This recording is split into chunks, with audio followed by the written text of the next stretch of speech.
이사야서 6장 1절에서 8절까지를 함께 보겠습니다. 그래서 제가 1절 읽고 2절은 여러분이 읽고 이렇게 교독하겠습니다. 자, 우시야 왕이 죽던 해에 또 내가 본즉 주께서 높이 들린 왕자에 앉으셨는데 그분의 옷자락은 성전에 가득하고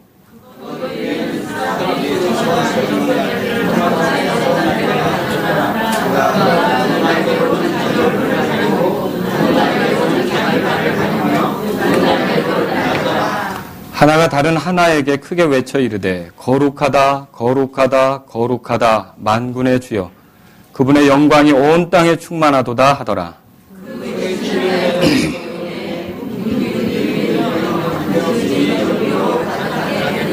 그때 내가 이르기를 내게 화가 있도다. 나는 입술이 부정한 사람이요 입술이 부정한 백성의 한가운데 거함으로 망하게 되었나니 내 눈이 왕 곧 만군의 주를 보았도다 하였더라.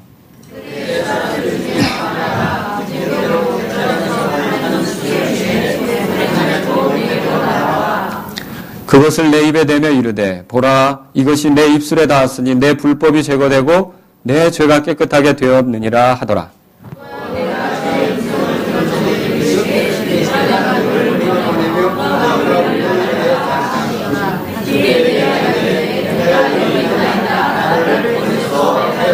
아멘.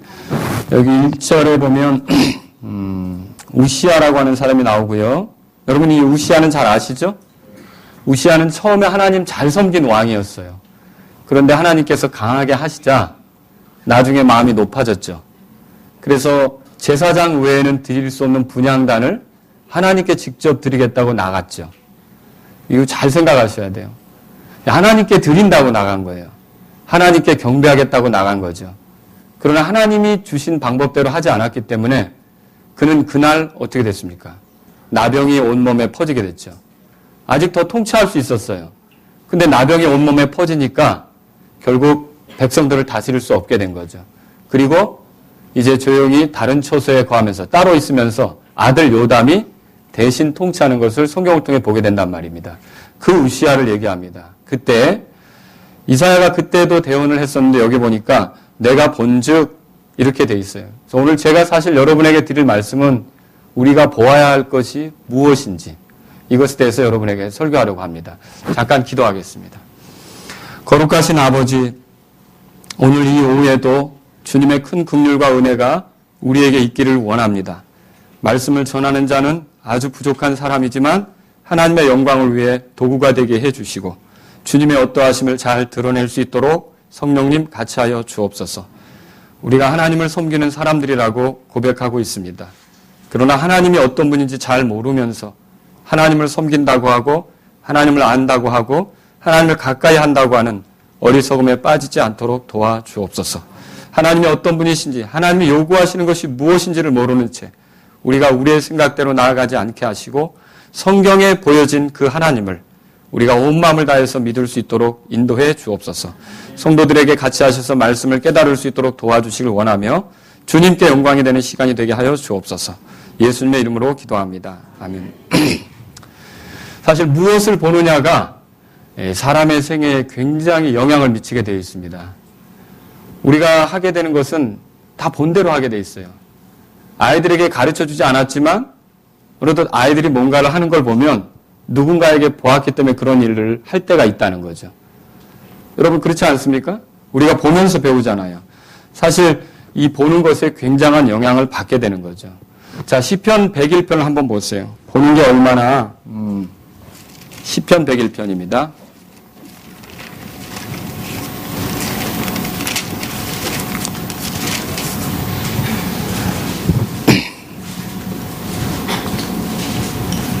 삼절에 보십시오. 3절에. 같이 한번 읽어보겠습니다. 3절에. 내가 사악한 것을 내 눈앞에 두지 아니하리이다. 내가 곁길로 가는 자들이 행하는 일을 미워하오니 그것이 내게 달라붙지 못하리이다. 이 보는 게 중요하기 때문에 사악한 자들의 행위가 내 눈앞에 여기 뭐라고 되어 있습니까? 있지 않을 거다. 내 눈앞에 두지 않을 거다. 그렇게 얘기하고 있다는 거죠. 그래서 우리가 이 보는 거에 대해서 한번 생각해 볼 필요가 있습니다. 여러분 영화에 대해서 좀 말씀을 드리고 싶습니다. 물론 좋은 영상물도 있습니다. 보고서 마음이 시원케 되는 영상물도 있습니다. 그리고 잘 보았다고 느껴지는 그런 영상물도 있습니다. 배울 점도 있었다. 좀 누군가에게 얘기해 주고 싶은 그런 영상물도 있습니다. 그런데 헐리우드에서 만들어지는 영화, 그리고 충무로에서 만들어지는 영화들을 한번 생각해 보세요. 여기 우리 교회 성도들은 영화를 많이 보지 않기 때문에 제 얘기가 이해가 안 될 수도 있습니다. 그렇죠? 그런데 그런 영화들을 보면 여러분이 이제 과거에 구원받기 전에도 봤을 것이고 이렇게 보게 되면 그 주제가 무엇인지를 여러분이 생각해 볼 수 있습니다. 그 영화들의 주제가 뭐예요? 영화 속에서 다루고 있는 게 뭔지를 한번 떠올려 보세요. 이런 것들이죠. 시기, 질투, 살인, 폭력, 갈취, 탐욕, 간음, 음행. 그런 거 아닙니까? 그리고 또 보복, 무자비함, 거짓. 그렇죠? 그 다음에 우쭐대는 거. 이런 것들이 그 주제로 흘러가고 있지 않습니까? 이것을 한마디로 요약을 하면 뭐라고 할 수 있을까요? 여기 3절에 성경에 보십시오. 예, 3절에 보십시오. 여기 보면 곁길로 가는 자들이 행하는 일이에요, 그게. 그러니까 하나님의 뜻대로 걷는 사람들이 아니라 곁길로 주님의 길에서 벗어나서 제멋대로 가는 사람들이 행하는 일을 그 영화들이 담고 있다는 거죠. 그리고 그래서 그 영화들을 볼 때마다 아마 영화를 좋아하시는 분들이 영화를 보면서 더욱 느끼는 게 뭐냐면 그 영화를 만든 사람들의 생각, 그 영화를 만든 사람들이 상상하는 것, 그 영화를 만든 사람들이 추구하는 게 뭔지를 그려볼 수 있어요. 그래서 어떤 결론에 이르는 거냐면 창세기 6장에 나온 대로 그 영화를 만든 사람의 상상하는 것이 항상 악할 뿐임을 깨닫게 되죠. 그렇지 않습니까?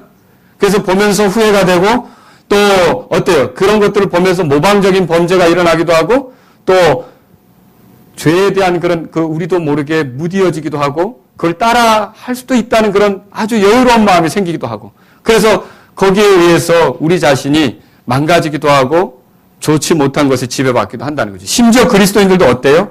이런 영화를 보는 것으로 인해서 영적으로 무기력해질 수도 있습니다.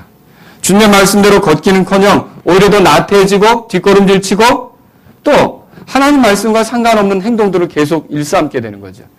그래서 여러분들이 어떤 그리스도이면서 심각한 행동을 한다. 하나님께서 기뻐하지 않는 판단, 그런 행동을 한다. 그런 것은 말씀의 영향을 받는 게 아니라 우리가 보아온 것에 영향을 받기 때문에 그런 일들이 나타날 수 있다는 것이죠. 그래서 우리가 보는 것을 주의해야 합니다. 자, 여름에 바닷가에 가면은 햇살에 자기 몸을 좀 태우고 싶다. 그러면 어떻게 해야 돼요? 좀 노출시켜야 되죠? 그렇죠? 노출시키면 살갗이 타잖아요. 똑같아요. 그런 볼거리에 내가 내 자신을 노출시킬수록 사람이 햇빛에 노출시키면 살갗이 타듯이 그런 볼거리에 내 눈을 노출시키고 내 삶을 노출시킬수록 내 삶은 거기에 물들어지게 될 수 있다는 것이죠. 그래서 우리는 볼거리를 조심해야 됩니다. 오늘 여기 이사야가 6장 1절에 보십시오. 우시야 왕이 죽던 해 또 내가 본즉 그렇게 말씀이 시작되고 있습니다. 우리는 그럼 이사야가 본 게 뭔지를 생각해 볼 필요가 있습니다.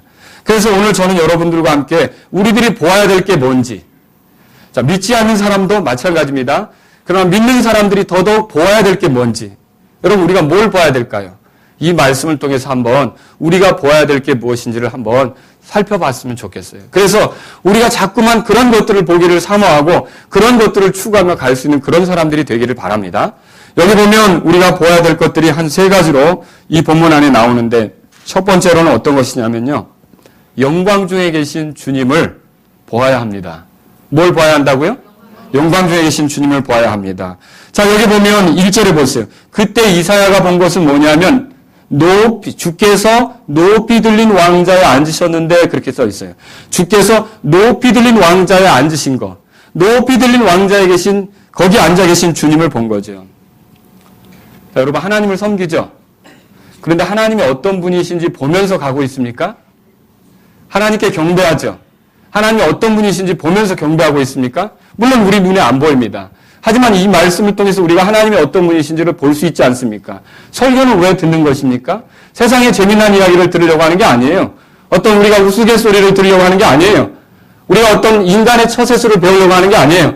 이 하나님의 말씀을 통해 하나님이 어떤 분이신지를 아는 게 설교의 선포고 그걸 통해서 여러분이 하나님을 만났을 때 하나님이 이런 분이시구나를 알았을 때 경배를 제대로 드린 거 아닙니까? 왜 예배당에 가서 설교를 듣는 거예요? 하나님이 어떤 분이신지를 알고자 설교를 듣는 거 아닙니까? 그런데 내가 하나님 앞에 가고 매주일 성경책을 끼고 예배당을 가는데 하나님이 어떤 분이신지를 몰라요. 그분이 어떤 분이신지를 본 적이 없어요. 그러면 그 사람이 어떻게 제대로 믿음 생활을 할 수 있느냐는 거죠. 저와 여러분들이 이 성경 말씀을 통해서 깨달아야 겠습니다. 하나님은 높은 왕자에 앉아 계신 분이십니다. 이 주님은 높은 왕자에 앉아 계신. 그래서 우리가 이분을 생각할 때, 이분을 향하여 나아갈 때는 항상 그분을 우러러보는 마음으로 나와야 합니다. 그분 앞에 내 자신을 낮춰야 되는 것이죠. 이분은 그런 분이시라는 거죠. 이분이 얼마나 높으신지, 높으신 분인 걸 기억하세요. 이분이 얼마나 높으신지 이사야서 거기 14장으로 넘어가 보세요. 사탄의 이름이 뭐죠? 루시퍼입니다. 이 루시퍼가 그렇게도 원했던 것이 있어요. 루시퍼는요, 오바마 대통령처럼 되는 걸 원하지 않았습니다. 루시퍼는요, 박근혜 대통령처럼 되는 걸 원하지 않았습니다. 루시퍼가 그렇게 되기를 원했던, 루시퍼가 그 자리를 넘보기를 원했던, 그 지위를 차지하기를 원했던 그 지위가 있다는 거죠. 누구의 지위입니까? 하나님의 지위. 왜 그래요? 가장 높은 지위이기 때문에 그래요. 가장 높은 위치에 있기 때문에. 14장 보세요. 거기 12절. 오 아침의 아들 루시퍼야, 내가 어찌 하늘에서 떨어졌는가? 민족들을 약하게 만든 자야, 내가 어찌 끊어져 땅으로 떨어졌는가? 내가 내 마음속으로 이르기를 내가 하늘로 올라가. 높이려고 하는 뜻이 있는 거죠. 내가 하나님의 별들 위로 내 왕자를 높이리라. 또 내가 북쪽 옆면들에 있는 회중의 산 위에 앉으리라. 자, 14절 다 같이 읽겠습니다. 내가 구름들이 있는 높은 곳 위로 올라가 내가 지극히 높으신 이와 같이 내리라 하였도다. 하나님의 성경이 뭐라고 표현하고 있습니까? 여기서? 지극히 높으시니. 가장 높으신 분. 최고의 높으신 분. 여러분이 지금 경배할 때 누구한테 경배하는 거예요? 그러니까? 지극히 높으신 분에게 하는 거예요. 옆집 뭐 아저씨 만나러 온 거 아니라는 거죠. 또 어떤 직장 상사 만나러 온 거 아니라는 거죠. 이 온 우주 가운데 가장 높으신 분께 지금 경배하고 있다는 그런 마음이 있으십니까? 그분이 가장 높으신 분이라는 그런 그 믿음의 눈으로 여러분이 바라보고 있습니까? 우리가 그분을 볼 때 그분이 지극히 높으신 분이라는 것을 깨달을 필요가 있다는 것이죠. 그분은 가장 높으시니 지극히 높으신 분입니다. 사실 마귀가 이 지위를 넘봤던 거죠. 그래서 그는 내쫓겨진 거예요. 그는 결국 어떻게 될 것입니까? 지옥의 옆면들로 내려가서 구덩이에 던져지겠죠. 불 속에 던져지겠죠. 이것이 하나님의 선포입니다. 그러므로 저와 여러분들은요, 제발 하나님에 대해서 말할 때 입술을 함부로 열어서는 안 되는 것입니다. 우리가 그 외국에서 사용하는 욕 가운데 있죠. 그런데 보면 하나님이 들먹거려지는 욕이 있어요. 불경스러운 일이라는 거죠. 우리가 이 하나님에 대해서 말할 때 함부로 말해서는 안 되는 거죠. 그분이 왜요? 지극히 높으신 분이셔요. 지극히 높으신 분 앞에 우리가 그렇게 행동하면 어떻게 합니까? 또 그분 앞에 경솔히 말하지 말아야 합니다. 또 그분 앞에 주제넘게 행동하지 말아야 합니다. 이렇게 얘기하는 경우 보셨어요? 거기 있다면, 당신이 있다면, 여러분 어떻게 이럴 수 있습니까? 그분은 어떤 분이십니까? 지극히 높으신 분이에요. 여러분 그분이 지극히 높으신 분이라는 것을 보셨습니까? 그러면 그분께 나올 때마다 마음이 어떨까요? 내가 가장 높으신 분께 경배하러 오는 거예요. 오늘 주일 아침에 올 때 그런 마음 들었습니까? 저도 오늘 아침에 예배당 오는데 사람들이 성경책 들고 이렇게 가는 거 봤어요. 몇몇 이렇게 흔들면서 가더라고요. 근데 제가 그분들이 정말 구원받았는지는 확인할 길이 없어요. 근데 그분들이 정말 교회 갈 때 지극히 높으신 분을 만나러 간다, 이 생각을 가졌는지 제가 모르겠어요. 여러분은 어떻습니까? 하나님 앞에 경배하러 올 때 지극히 높으신 분께 나아가고 있다라고 그렇게 생각하며 오셨습니까? 그게 주님을 볼 줄 아는 눈이죠. 우리가 봐야 될 것은 우리가 섬기는 하나님이 지극히 높으신 분이라는 거예요. 이 사실을 깨닫지 못하고 하나님 섬긴다고 하면 뭘 섬기는 겁니까? 엉뚱한 하나님이죠. 다른 하나님이죠. 자기 생각에 맞는 하나님이죠. 성령이 말하는 하나님은 지극히 높으신 하나님이셔요. 이분 앞에 우리가 두려워 떨며 이분을 존중하는 자세로 나가야 되는 거 아닙니까? 내가 하나님을 어떻게 생각하고 있는지, 지금까지 하나님을 믿는다고 하면서 지극히 높으신 분으로 예우하지 않았다면 나는 지금 다른 하나님을 섬겨온 거예요. 성령이 말하는 그 하나님이 아니라는 거죠. 이 성경은 하나님께서 지극히 높으신 왕자에 그 높으신 왕자에 앉아 계신 분으로 우리에게 말하고 있다는 거죠. 여러분이 그런데 이렇게 지극히 높으신 분을 설명할 때 깨달아야 할 것이 있습니다. 바로 우리가 경배하는 예수 그리스도께서 지극히 높으신 분이라는 겁니다. 빌립보서 2장으로 가보세요. 빌립보서 2장. 누가 예수 그리스도의 자리를 대신합니까? 누가 예수 그리스도와 같은 자리를 나눕니까? 여러분, 예수 그리스도만큼 높으신 분이 어디 있습니까? 아무도 그 자리를 대신할 수 없죠. 빌립보서 2장 5절. 너희 안에 이 마음을 품을지니 곧 그리스도 예수님 안에도 있던 마음이라. 6절에 그분은 그럼 누구예요? 예수님이죠. 예수님이 6절에 다 같이 읽겠습니다. 그분은 하나님의 형체로 계심으로 하나님과 동등함을 강탈로 여기지 아니하셨으나. 예, 하나님과 동등하다 하더라도 문제가 안 되는 거예요. 예수님이 그런 분이라는 걸 믿으십니까? 예수님은 처음부터 계신 말씀이라고 그랬죠. 예수님은 처음부터 하나님과 함께 계신 말씀이시죠. 예수님은 처음부터 계신 그 말씀이시죠. 예수님이 모든 걸 지으신 창조주라는 걸 믿으십니까? 모든 것이 그분이 위해 존재하는 걸 믿으십니까? 모든 것을 그분이 떠받들고 계신 걸 믿으십니까? 그분이 가장 높으신 분이에요. 그분이 자기 백성에게 오신 거죠. 근데 예수님을 믿는다고 하면서 그냥 좋은 선생님 중에 한 분, 이거 성경이 말하는 예수님을 믿는 게 아니라는 거죠. 우리가 참되게 예수님을 믿는다면, 예수님을 찬양한다면, 예수님을 노래로 높인다면 가장 높으신 분을 지금 노래하는 거라는 그 믿음이 있어야 되는 거죠. 예수님은 가장 높으신 분이에요. 어째 그렇습니까? 2장 거기 계속 보세요. 그렇게 높은 분이 7절에 스스로 무명한 자가 되셨다고 했어요. 자기 위해 종의 형체를 취하셨다 그랬어요. 사람의 모습이 되셨다 그랬어요. 그 하나님이 사람이 되신 거예요. 그 하나님이 사람이 되셨는데 그분이 누구예요? 예수님 아닙니까? 그런데 8절 다 같이 읽겠습니다. 사람의 모양으로 나타나사 자기를 낮추시고 죽기까지 순종하셨으니 그 십자가의 죽음이라. 이분이 처참하게 십자가에 죽었기 때문에 사람들이 이분의 가치를 알지 못하고 있고 이분의 존귀함을 알지 못하고 있고 이분의 뛰어나심과 이분의 높으심과 이분의 위대하심을 알지 못하고 있지요. 그러나 이분은 엄밀히 말하면 온 우주의 중심이시고 이분은 엄밀히 말하면 모든 인의 소망이시고 이분은 엄밀히 말하면 우리로부터 경배받기 합당하신 참 하나님이십니다. 이분이에요. 그런데 이분이 죽음으로만 끝난 게 아니라 부활하시지 않았습니까? 그 다음 구절 보세요. 예수님이 어떤 분이신가. 그러므로 하나님께서 또 그분을 뭐라고 되어 있어요? 높이 올리셨어요. 그래서 모든 이름 위에 있는 이름을 그분에게 주사. 예수님의 이름이 가장 존귀한 이름인 걸 믿으시기 바랍니다. 가장 뛰어난 이름이에요. 누가 도대체 생명을 하나님 앞에 생명을 얻습니까? 예수님의 이름을 믿는 자들이 생명을 얻는 거 아닙니까? 예수님의 이름은 천국문을 여는 열쇠와 같은 거죠. 예수님의 이름은 하나님께 가까이 가는 길과 같은 거죠. 예수님의 이름은 우리가 하나님의 집으로 가는 그런 차를 타는 그런 것 같은 거죠. 예수님의 이름을 통해서 저와 여러분이 소망이 있고 생명이 생기는 거 아닙니까? 여러분 그 다음 구절 보세요. 뭐라고 써 있습니까? 하늘에 있는 것들과 땅에 있는 것들과 땅 아래에 있는 것들의 모든 무릎이 뭐라고 되어 있어요? 예수라는 이름에 굴복하게 하시고 여러분이 예수님을 찬양할 때 모든 무릎이 꿇어 엎드리게 될 그분을 높이는 거예요.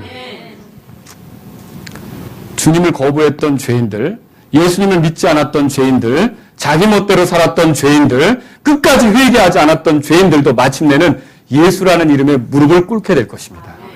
그리고 주라고 시인하겠죠. 저희들은 기쁨으로 자원해서 주라고 시인하지만 그들은 어떻게 하겠습니까? 강제로 주를 고백하면서 억지로 주를 고백하면서 권능에 의해서 주를 고백하면서 이제 그때 가서 때늦은 후회를 하면서 주님이라고 부르게 되겠죠. 그때는 주께로부터는 긍휼이 없을 것입니다. 모든 무릎이 그분 앞에 꿇게 될 거예요. 그 다음 구절도 보세요. 뭐라고 써 있습니까? 다 같이 읽겠습니다. 또 모든 혀가 예수 그리스도는 주시라고 시인하여 하나님 아버지께 영광을 돌리게 하셨느니라. 여기 주라는 고백이 뭐예요? 로마 제국에서 주는 누구밖에 없었습니까? 카이사르밖에 없었죠. 그러니까 카이사르 앞에는 모두가 엎드려야 돼요. 카이사르가 지나가면 경의를 표해야 돼요. 카이사르가 황제예요. 그래서 신처럼 높이 추앙받은 거 아닙니까? 여기 주라는 건 여러분이 그렇게 생각하셔야 돼요. 온 인류의 모든 사람들이 엎드려야 될 그 주가 누구십니까? 예수 그리스도예요. 그런데 이 예수 그리스도를 보셨습니까? 그렇게 높으신 분. 나를 구원하신 분이 그렇게 높으신 분이에요. 오늘 내게 경배받기를 원하셔서 나에게 기회를 주신 분이 그렇게 높으신 분이에요. 나에게 은혜를 주셔서 죄 가운데서 떠날 수 있게 하신 분이 그렇게 높으신 분이에요. 나에게 교회를 주셔서 함께 경배할 수 있도록 만드신 분이 그렇게 높으신 분이에요. 내게 하늘 가는 소망을 주신 분이 그렇게 높으신 분이에요. 이 높으신 분을 보셨느냐는 거죠. 이분은 지극히 높으신 하나님이시라는 거죠. 그분이 왕좌에 앉아있다는 말을 보십시오. 그분은 가장 강력한 통치자이십니다. 모든 통치자들이 그분 아래 있습니다. 그 어떤 대통령도 그분 아래 있습니다. 그 어떤 수상도 그분 아래 있습니다. 그 어떤 천사도 그분 아래 있습니다. 그 어떤 영적인 존재도 그분 아래 있습니다. 그분이 가장 높은 분이에요. 여러분이 그 높은 분을 보셨습니까? 예수님이 바로 그분이라는 거예요. 우리와 사귐을 갖기를 원하셔서 우리를 대신하여 죽으셨고 우리와 교제를 위해서 자기 목숨을 내주셨으며 우리를 부르신 그분이 가장 높으신 분이라니까요. 이 높으신 분을 여러분 보셨냐는 거죠. 그거 없이 예수님 믿는다. 여러분 친구라는 고백은 예수님께서 우리에게 해주신 거지 내가 너희를 위해서.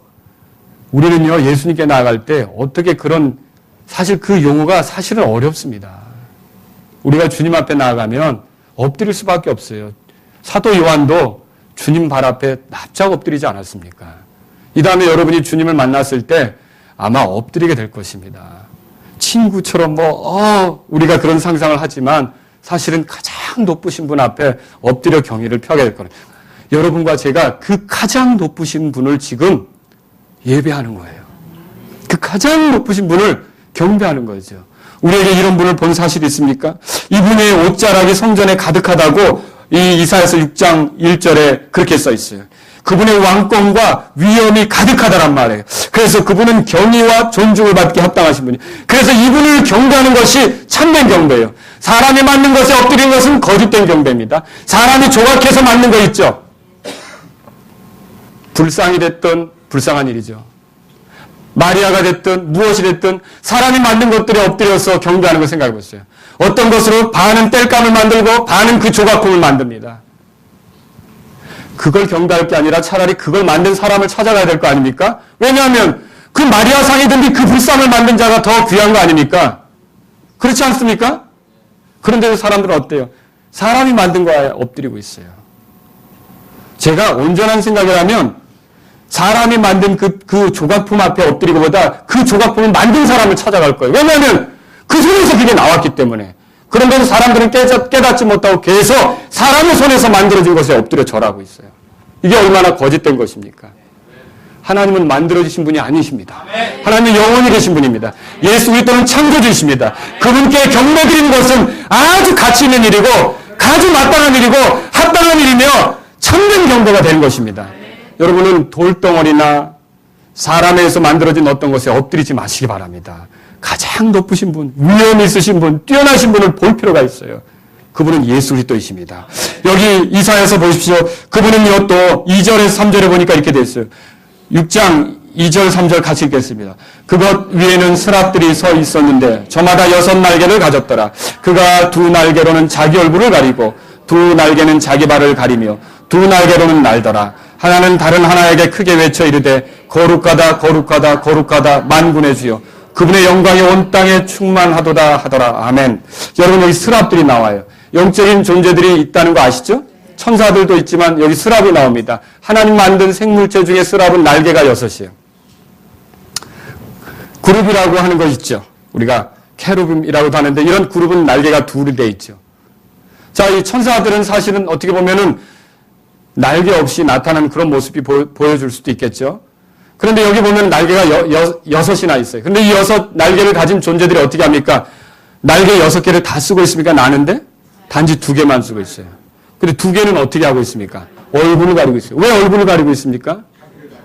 감히 그분을 뵐 수가 없는 거예요. 이 스랍들조차도 그분을 뵐 수가 없는 거죠. 그분의 영광, 그분의 존귀함, 그분의 뛰어남. 그래서 어떻게 얼굴을 가린 거죠. 이건 그들이 겸손하게 그분을 섬기는 표시 아닙니까? 또 그 2 날개는 뭘 가렸어요 또? 발을 가렸죠. 우리가 걷는다. 이 발은 어떤 행위를 말합니다. 그들이 거룩하게 지음받은 존재지만 그럼에도 불구하고 하나님 앞에서는요. 불완전한 거예요. 완벽하지 않은 거죠. 하나님 외에 완전한 존재가 없습니다. 하나님은 완전하신 분이십니다. 그래서 모두가 자기 발을 가리며 자기 한계를 인정하며 어떻게 하는 거예요? 내가 피조된 존재라는 걸 인정하며 하나님을 경배하는 그런 거 아닙니까?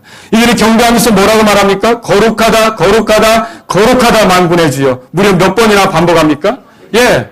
이 세 번에 대해서는 여러 가지 의견이 있죠. 삼위 하나님에 대해서 아버지와 아들과 성령이 거룩하다라고 말하는 것일 수도 있고요. 또 이렇게 세 번이나 강조하면서 완전한 거룩하심에 대해서 말하는 것이다라고 할 수도 있습니다. 그러나 어쨌든 분명한 것은 이것입니다. 하나님께는 어떤 더러움도 없으십니다. 하나님께는 어떤 악도 없으십니다. 하나님께는 어떤 죄도 없으십니다. 그분은 깨끗하고 순결하시고 거룩하신 분이셔요. 죄를 용납하지 않는 분이죠. 여러분이 경배하는 분이 누구십니까? 그런 분이에요. 살아가면서 내가 누구를 믿는 거예요? 그 하나님을 믿는 거 아닙니까? 그러면 그 하나님과 동행할 때 나와 동행한 하나님이 그 거룩한 분이라는 걸 생각해 봤습니까? 거룩하다, 거룩하다, 거룩하다. 내가 말할 때 내가 내 삶에 함께 하시는 분이 바로 그분이라는 걸 생각해 보셨습니까? 우리는 그분이 거룩하신 분인 걸 봐야 돼요. 그분이 거룩하심으로 내 삶에 내가 말하고 싶을 때, 내가 행동하고 싶을 때, 내 행동과 내 말들이 그분의 어떤 내가 교제하고 있는 그분, 내가 믿고 있는 그분, 내가 따르고 있는 그분과 일치하지 않는 거라면 부끄러울 줄 알아야 되는 거죠. 여러분, 우리의 삶에 은혜를 주시고 우리를 풍성히 인도하시는 그분이 어떤 분이셔요? 거룩한 분이라는 걸 봐야 합니다. 거룩한 분이십니다. 여러분, 이사야가 여기서 또 본 것이 무엇입니까? 3절에 보시면 그분의 영광이 온 땅에 충만하다. 그렇게 되어 있죠. 여기 영광이란 말은요, 히브리 말로 이 영광이란 말은 명망, 명성 이런 뜻이 있습니다. 이 단어는요, 무게와 관계가 있는데 가벼운 것과 대조를 이루는 무거운 것을 가리킵니다. 그래서 이걸 뭐 이렇게 드러나게 되면 빛으로도 표현할 수 있고 여러 가지로 표현할 수 있는데 강하게 인식이 되는 거죠. 강하게 인정이 되는 거죠. 강하게 받아들여지는 거죠. 여기 무게라는 의미를 생각해서 한번 보면 이것입니다. 하나님만이 참으로 무게를 갖고 계신 분이시다. 그리고 하나님만이 참으로 우주에서 참되게 무게가 있다는 건 가치가 있다. 존중받을 만하다. 그런 것이죠. 자, 그래서 하나님께로부터 멀어지는 것은 어떨까요? 가벼워지겠죠. 하나님께로 가까워지는 건요, 역시 가치 있겠죠. 무거워지겠죠. 그렇죠? 시편에 보면 이런 말이 있습니다. 경건치 않은 자들은 결국 바람에 날리는 겨와 같다. 여러분 들어보셨습니까? 이 가벼워서 남는 게 아무것도 아니에요. 아무것도 아닌 존재가 되는 거예요. 그럼 어떻게 되는 것입니까? 심판을 받게 되는 거죠. 여러분, 벨드사살이라고 하는 바벨론 왕이 있었습니다. 그런데 이 바벨론 왕에게 하나님께서 사인으로 손가락을 내미셨죠. 메네 데겔 우바르신. 메네 데겔은 무엇입니까? 저울에 달아서 부족함이 드러났다. 왕으로서 통치 권력을 줬는데 하나님을 기쁘게 하지 못하고 육신의 만족만 추구하고 그 조상 느부갓네살은 그래도 하나님을 두려워할 줄 알았는데 돌이켰는데 고집스럽게 가니까 하나님께서 그 손을 내미셔서 저울에 달아서 부족함이 되었다는 사인을 알려주지 않았습니까? 그리고 그 사인이 드러난 그날 밤 메데와 페르시아의 군대가 쳐들어와서 다리오가 이 벨드사살의 왕국을 멸망시켜서 바벨론 제국이 끝나는 걸 여러분 성경에 나오지 않습니까? 이건 역사예요. 보세요. 가벼운 가운데 아무것도 아닌 것이 드러나고 심판이 있어요. 그런데 영광이 있다는 건 인정이 된다는 거고 가치 있다는 거고 명망 있게 된다는 거고 소중히 여겨진다는 거고 말할 가치가 있는 말할 그런 어떤 그 주제가 있는 그런 그 칭송할 만한 그런 것들을 우리가 영광이 있다라고 하는 거죠. 그런데 온 땅에 그것이 가득하다는 건 무슨 뜻입니까? 온 땅 구석구석에 하나님의 지혜와 하나님의 아름다움과 하나님의 사랑과 하나님의 긍휼과 하나님의 탁월하심을 말할 수 있는 것들이 많이 배어 있다는 거죠. 그분의 영광이 온 땅에 가득하다는 걸 여러분 믿으십니까? 우리는 그분의 손길 아래 살고 있는 거죠. 내가 믿는 하나님이 그런 하나님이시라는 걸 생각해 봤습니까? 그저 어떤 우상이 아니라는 것이죠. 매우 실질적으로 우리의 삶에 자신의 어떠하심을 드러낸 하나님이시라는 걸 믿으십니까? 그 하나님을 우리가 섬기고 있는 거죠. 자, 어느 때나 하나님을 본 사람은 없다고 그랬죠. 그런데 요한복음 1장 18절에 보니까 아버지의 품속에 계신 독생자께서 그분을 밝히 드러내셨다. 그렇게 말하고 있어요. 그럼 누가 하나님의 영광의 어떠하심을 드러냈다고요? 예수님께서. 예수님은요, 하나님의 영광을 밝히 드러내신 분이에요. 십자가에서 못 박히신 예수님은요, 하나님이 인간을 얼마나 사랑하는지를 드러내셨어요. 죄인이 얼마나 추하든지 죄인에 대하여 호의를 베푸시는 그분의 긍휼을 드러내셨어요. 맞습니까? 십자가를 통해서 그냥 죄인을 용서하는 게 아니라는 말이죠. 여러분과 제가 잘못 생각하는 게 있어요. 하나님은 사랑의 하나님이니까 죄인들을 그저 다 용서해 주시지 않겠느냐. 하나님은 사랑의 하나님이시 전에 거룩하신 하나님이시고요. 하나님은 거룩하신 하나님이시니까 공의로우신 하나님이셔요. 죄값에 그 지불도 없이 죄인들을 용서하는 법이 없다는 것이죠. 공정하게 죄값을 치러야 되는 거죠. 그런데 예수님이 왜 이 땅에 오셨습니까? 하나님이 그렇게 공정하신 분이신데, 공의로우신 분이신데 이 죄인들이 치러야 될 죄값을 대신 지불하시고자 예수님이 오신 거 아닙니까? 이 예수님의 십자가 사건을 통해 하나님의 어떠하심이, 영광이, 그분의 뛰어나심이, 그분의 지혜와 그분의 아름다우심이 드러나고 있다는 거죠. 저희들이 섬기는 예수님은요, 그냥 인류의 4대 성인 중에 하나라고 여러분이 믿지 않는 사람이 생각하듯 그렇게 생각하시면 안 되는 것입니다. 물론 사람들이 배워야 될 것이 그분에게 있습니다. 그러나 그분은 생명을 주시는 분이십니다. 그분은 우리의 운명을 결정하시는 분이십니다. 그분은 우리를 지으신 분이십니다. 그분은 우리를 존귀케 하시는 분이십니다. 그분은 우리의 영원한 안전을 보장해 주시는 분이십니다. 그러므로 그분을 이 땅의 누구와 견주어 그분에 대해서 가볍게 생각하는 것은 여러분이 아직 예수님이 누군지를 모르고 있는 거라는 거죠.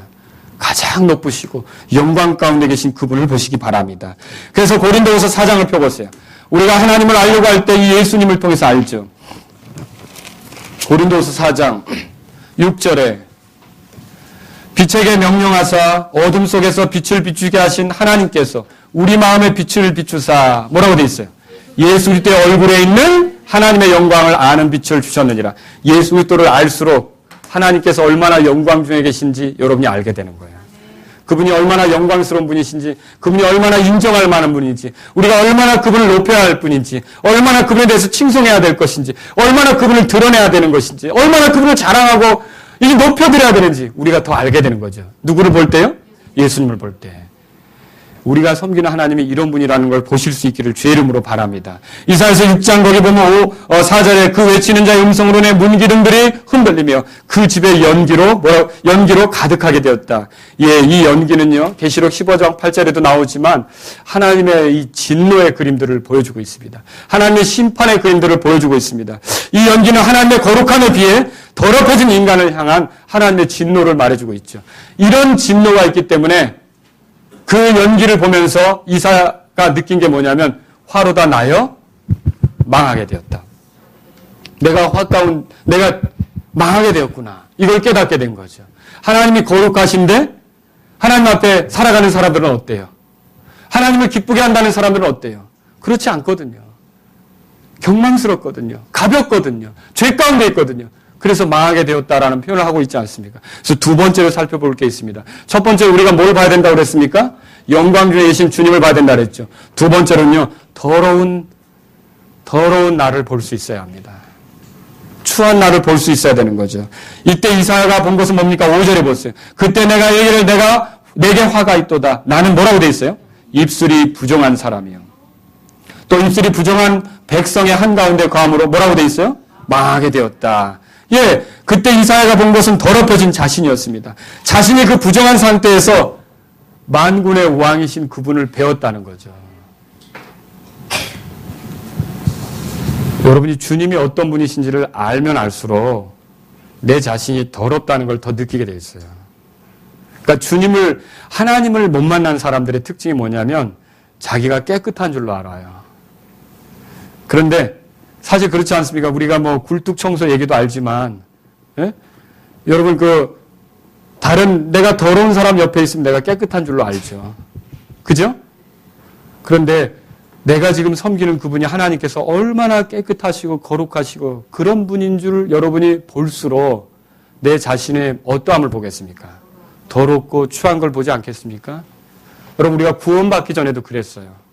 근데 구원받은 이후로는 여러분 어떻게? 우리는 좀 그래도 주님과 견줄 만한 그런 삶의 행위를 가지고 왔습니까? 주님과 나란히 어깨를 하면서 주님, 저도 비슷한 존재예요. 그렇게 봐주셔야 돼요. 이렇게 할 수 있습니까? 어떻게 그렇게 할 수 있어요? 그분을 가까이 하면 할수록 우리 자신이 더럽고 추하다는 것을 보십니까? 여러분 생각해보세요. 하나님을 가까이 할수록 사람들은 자신의 죄들을 보게 되는 거죠.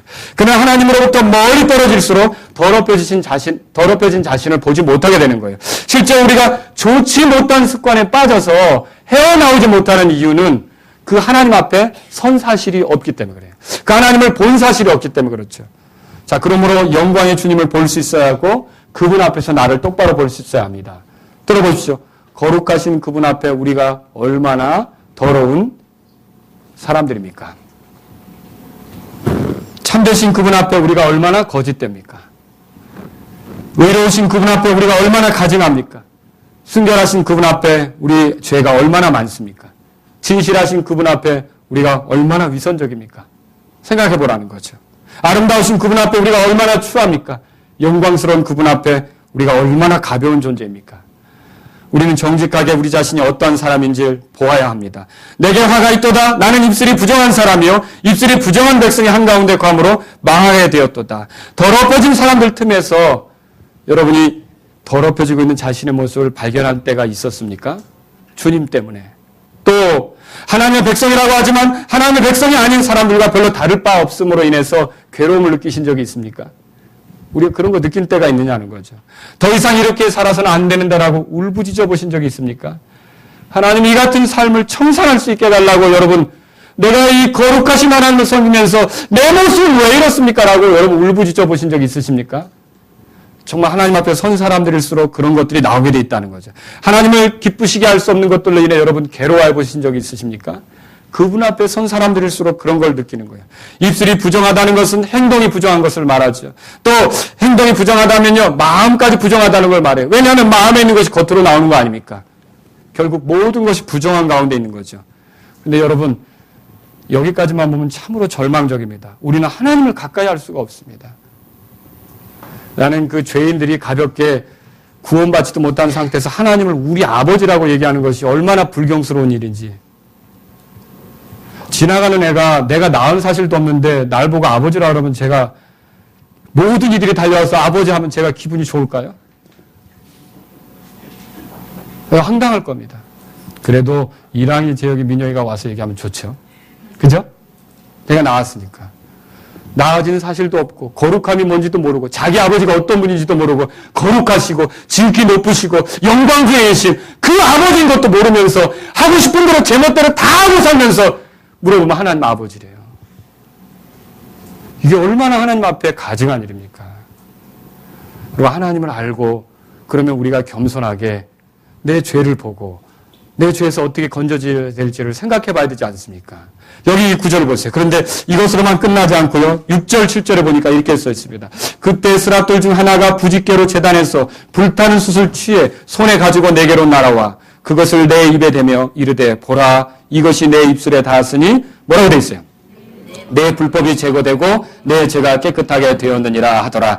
여기 중요하게 생각해야 될 단어가 있습니다. 6절에 제단이라는 말이에요. 제단에서 희생물이 탔죠? 희생물이 타면서 숯이 나왔죠?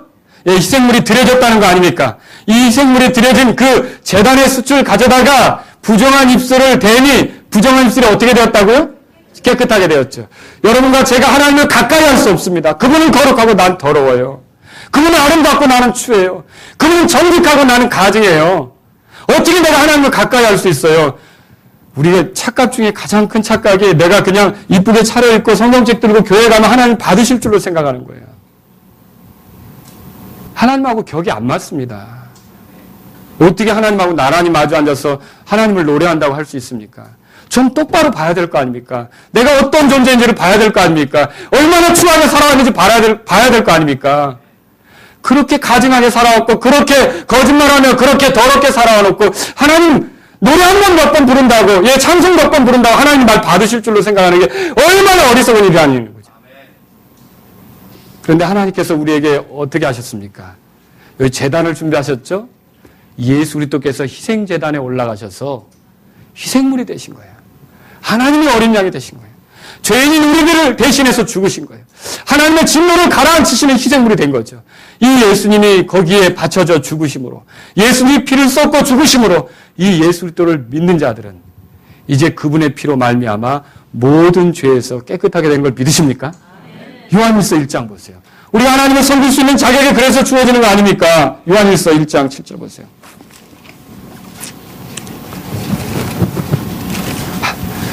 1장 7절. 그러나 그분께서 빛 가운데 계신 것 같이 만일 우리가 빛 가운데 걸으면 우리가 서로 교제하고 또 다 같이요? 그분의 아들 예수 그리스도의 피가 모든 죄에서 우리를 깨끗하게 하느니라. 믿으십니까? 예수님의 피가 우리를 깨끗하게 해서 이 높으신 하나님을 만날 수 있게 만드신 거예요. 이 높으신 하나님과 어울려 살 수 있게 한 거죠. 얼마나 귀한 일입니까? 요한계시록 1장 보세요. 5절에 거기 몇 장 넘겨보세요. 요한계시록 1장 5절.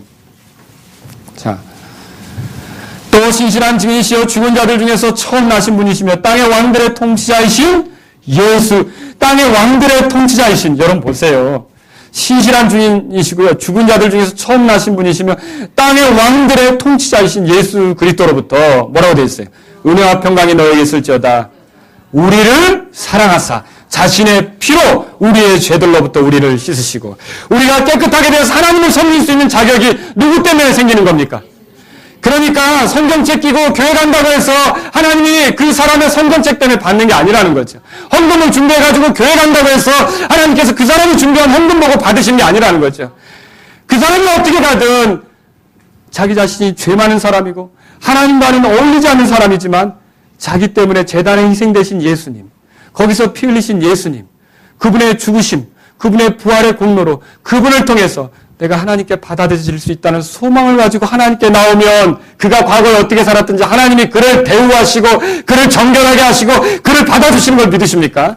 예수 그리스도의 피를 통해 우리가 깨끗하게 되는 거죠. 그래서 교회 다니면 예수님만 의지해야 하는 것입니다. 예수님만 믿어야 하는 것입니다. 예수님만 신뢰해야 하는 것입니다. 내가 하는 어떤 종교적 의식을 신뢰하는 게 아니에요. 내가 드린 뭘 신뢰하는 게 아니에요. 예수 그리스도를 대신할 만한 건 없어요. 예수 그리스도를 높이실 수 있기를 주의 이름으로 바랍니다. 예수 그리스도만 신뢰해야 되는 거죠. 그게 구원받은 사람 아닙니까? 아들을 영접하는 자 곧 그분의 이름을 믿는 자들에게는 다 하나님의 아들을 되는 권능을 주셨다 그랬어요. 예수님을 통해서만 우리가 하나님의 아들이 되는 거예요.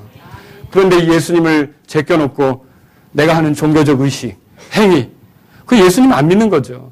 종교적 의식을 믿는 거죠. 종교적 행위를 믿는 거죠. 만약 그것과 같으면 왜 예수님을 보내셨어요? 종교적 행위 의지해가지고 하나님 오도록 기다렸겠죠. 그런데 그걸로 안 되니까 예수님 찾아오신 거 아닙니까? 그분이 제단에서 죽어야지, 그분이 피 흘리셔야지, 그분의 피로 우리가 속죄를 누리고 하나님께 가까이 갈 수 있는 거 아닙니까? 근데 지금도 하나님을 섬긴다고 하고, 지금도 교회 다닌다고 하고, 지금도 나도 예수님 믿는다고 하지만 실제로 예수님을 믿는 게 아니라 그 의식을 믿는 사람들이 많아요. 그림자와 같은 거. 미국에 정말로 가려면 비행기에 타야지 비행기 그림자에 있어가지고 가겠습니까? 우리가 예수님을 믿을 때 하늘에 가는 것이지 예수님을 보여주는 그 그림자 붙잡고 있다가 여러분이 어떤 결말에 이르려고 하는 것입니까? 참으로 우리는 예수 그리스도의 희생을 통해서 깨끗하게 되어 이 거룩하신 하나님을 대면할 수 있게 된다는 걸 믿으시기 바랍니다. 섬길 수 있게 되는 것이죠. 가까이 할 수 있게 되는 것이죠. 자, 우리가 첫 번째로 뭘 봐야 된다고 했습니까? 영광주이신 주님을 봐야 돼요. 두 번째로는요. 더러워진 나, 그러나 이 제단에서 희생되신 그리스도를 통해 깨끗해질 수 있는 깨끗해진 나를 보실 수 있기를 바랍니다. 세 번째로 봐야 될 것이 있습니다. 그건 뭐냐면 주님의 필요를 봐야 합니다. 6장 8절에 보세요. 또 내가 주의 음성을 들은 적 이르시되 내가 누구를 보내며 누가 우리를 위하여 갈까 하시니 그때 내가 이르되 내가 여기 있나이다 나를 보내서 하였더라. 이사야가 본 것은 주님의 필요였습니다. 이 필요를 보지 못한다면 사실 우리는 계속 우리가 보고 싶은 것만을 보고자 할 것입니다. 우리 눈을 즐겁게 하려고 하는 것을 볼 것입니다. 하나님의 영광으로부터 멀어지게 하는 것들을 보게 될 것입니다. 주님은 필요를 가지고 계십니다. 누가 우리를 위하여 갈까? 주님의 관심은 사람을 보내는 데 있습니다. 하나님의 일은 하나님이 직접 하시지 않고 사람을 통해 일한다는 게 우리에게 복입니다. 이게 우리에게 기회가 되는 거죠. 하나님과 이 하나님의 일에 동참자가 되고 하나님의 일에 동역자가 된다는 이 특권이 여러분 말하자면 이거예요. 그 예루살렘에는 쓰레기를 태우는 데가 있다고 그랬죠? 계속 불이 올라오는데 아골골짜기, 그죠? 그 모든 폐기물들을 거기다 태우잖아요. 인간으로 말하면 죄 가운데 산 사람은요 폐기 처분될 사람들이에요. 지옥의 불 속에 떨어져서 영원히 태워져야 되는 거죠. 그런데 버릴 수도 있는 것을 하나님께서 새로운 기회를 주시는 거죠. 예수님을 받아들일 때 깨끗하게 씻으셔서 여러분 하나님의 영광을 위한 도구가 되게 하는 거죠. 여러분 우리에게 그런 기회를 주시려고 누가 우리를 위하여 갈 거라고 하나님이 찾으신다는 거죠. 그런데 우리가 계속 엉뚱한 것들을 보고 있으면 이 필요를 볼 수 있겠습니까? 우리가 이 시간 봐야 될 것은 주님의 필요라는 거죠. 주님은 누군가를 보내기를 원하셔요. 누군가를 보내서 하나님의 일을 하길 원하셔요. 사실 이런 필요가 있었기 때문에 예수님께서 하늘로부터 이 땅에 내려오신 거 아닙니까? 누군가에게, 그래서 죄 가운데 있는 사람들에게 소망이 되도록 예수님께서 이 땅에 찾아오신 거 아닙니까? 하나님의 구원 계획을 성취하시려고 찾아오신 거 아닙니까? 하나님의 사랑의 어떠하심을 드러내려고 찾아오신 거 아닙니까? 하나님의 지혜의 어떠하심을 드러내려고 찾아오신 거 아닙니까? 하나님의 용서가 얼마나 큰지를 보여주려고 찾아오신 거 아닙니까? 지금도 주님은 누가 우리를 위하여 갈 거라고 찾으신다는 거죠. 여러분, 이 필요를 보시지 않겠습니까?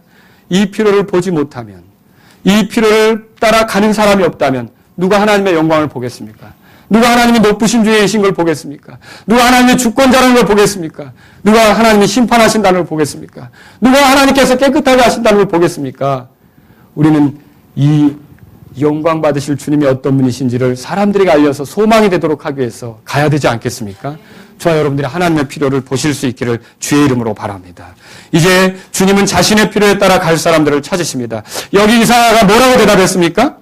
뭐라고 대답했어요? 이사야는요. 내가 여기 있나이다. 나를 보내셨어.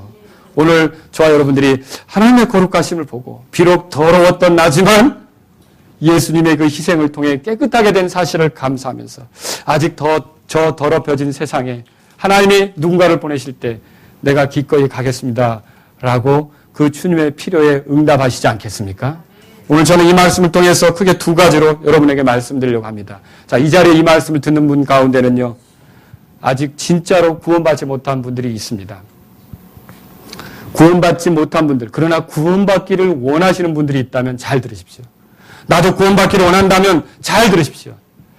여러분 앞에 계신 하나님은, 우리 가운데 계신 하나님은 가장 높으신 분이십니다. 그리고 그분은 통치자이십니다. 그리고 그분은 거룩하십니다. 그분은 영광주에 계십니다. 그리고 그분은 죄와 상관이 없으십니다. 그리고 그분은 공의로우시기 때문에 진노하실 것입니다. 심판하실 것입니다. 그분 앞에 내 자신이 얼마나 추한 죄인인지를 그분과 견주어 볼 때 도토리 키재기처럼 옆 사람과 비교해서 말고요. 그 거룩하신 하나님과 견주어 볼 때 내가 얼마나 추한 죄인인지를 인정하시기 바랍니다. 그리고 나를 위해서 제단에서 희생되신 예수 그리스도를 나의 구주로 받아들이실 수 있기를 바랍니다. 그러면 그 사람에겐 하나님이 같이 일하자고 손을 내미십니다. 그 사람에겐 하나님을 위해 살 수 있는 기회가 주어진다는 거죠. 그 사람은 참으로 하나님께 영광 돌릴 수 있는 기회가 주어진다는 거죠.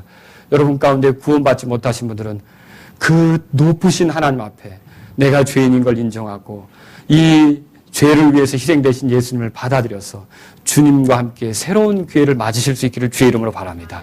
여러분 이미 구원받은 분들이 있습니까? 그런데 거룩하게 살기를 원하시는 분이 있습니까? 이번엔 거룩하게 살기를 원하는 그리스도인들에게 말씀을 드리고 싶습니다. 가증하고 더러운 것들을 더 이상 보려고 하지 마십시오. 헛된 호기심으로라도 접근하려고 하지 마십시오. 주님의 영광을 보시기 바랍니다. 나를 상대하시는 분이 지극히 높으신 분인 걸 보세요.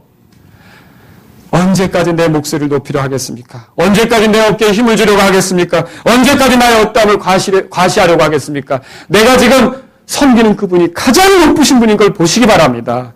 나를 상대하시는 분이 왕의 위엄을 가지신 분이십니다. 모든 이들이 그분께 복종해야 합니다. 언제까지 내 고집을 피우겠습니까? 언제까지 그분의 요구에 대해 거부하시겠습니까? 언제까지 그분의 눈 앞에 완고하게 가시겠습니까? 왕이신 그분 앞에 왕이시여 명하소서 행하겠나이다 라는 태도로 가실 수 있기를 주의 이름으로 바랍니다. 여러분 나를 상대하시는 그분은 거룩하시며 영광쟁이신 분이에요. 죄가 없으신 분이에요. 악이 없으신 분이에요. 좋은 평판을 가지신 그분이시란 말이죠. 내가 언제까지 더러움 가운데 내 자신을 맡기면서 언제까지 좋지 못한 평판을 지닌 채 언제까지 그 경망스럽고 가벼운 삶을 살아가야겠습니까? 여러분 오늘 내가 섬기는 그 하나님 앞에 내 자신을 돌이키지 않겠습니까? 이미 그리스도의 희생제단을 통해 깨끗하게 되어놓고도 또다시 더러운 것에 내 자신을 자꾸 맡기고 그래서 주님이 날 쓰시려고 하는데 그 기회를 잊고 누가 우리를 위하여 갈고 하는데 그 부름을 듣지 못한 채 엉뚱한 것을 계속 보면서 주님의 이 요구를 보지 못하는 것은 얼마나 어리석은 일입니까? 여러분 주님께서 지금 우리를 부르고 계십니다. 우리가 바로 그 높으신 하나님의 일꾼들로서 이미 깨끗하게 되어져 그분을 위해 갈 사람들인 것을 보라고 우리에게 말씀하시는 겁니다. 그렇게 살 수 있기를 주의 이름으로 바랍니다.